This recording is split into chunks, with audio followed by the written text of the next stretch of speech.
జోష్ రవి గారిని మాట్లాడవలసిందిగా రిక్వెస్ట్ చేస్తున్నాం. అందరికీ నమస్కారం అండి. నేను మాట్లాడిన ఎంతసేపు ఉండదు సినిమాలో నా క్యారెక్టరు నన్ను పిలిచి స్టేజ్ మీదకి సభ్య సమాజానికి ఏం మెసేజ్ ఇద్దామని.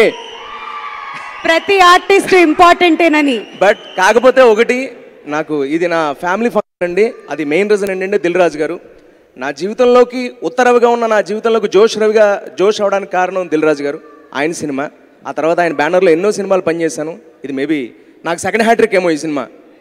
అండ్ మాట్లాడాల్సిన ఒక ముఖ్య విషయం, మీ అందరికీ తెలుసు నేను చిరంజీవి గారికి ఎంత అభిమానం. ఆ తర్వాత ఆ స్థాయిలో ఎంతోమంది హీరోలు అంత హార్డ్ వర్క్ చేసే ప్రతి హీరోని అభిమానిస్తాను. అలా ముఖ్యంగా ప్రప్రథమంగా ఆ విషయంలో బన్నీ గారు ఉంటారు. అన్నయ్య సందర్భం రాలేదు, ఇది సందర్భం, అందుకని చెప్తున్నాను. మీ హార్డ్ వర్క్ నేను ఎప్పుడు అభిమాని, మీ డ్యాన్స్కి, మీ ఫైట్స్కి, మీ యాక్టింగ్కి. ఈ సినిమాలో మీరు పురుషోక్తం పారాయణం చేస్తున్నప్పుడు మిమ్మల్ని చూసి నేను తన్మయత్వానికి లోనయ్యాను. హ్యాట్స్ ఆఫ్ మీ హార్డ్ వర్క్కి. థ్యాంక్ యూ అన్నయ్య. అండ్ ఫస్ట్ బిగ్ స్క్రీన్లో ప్రసాస్లో నేను సినిమా చూశానండి.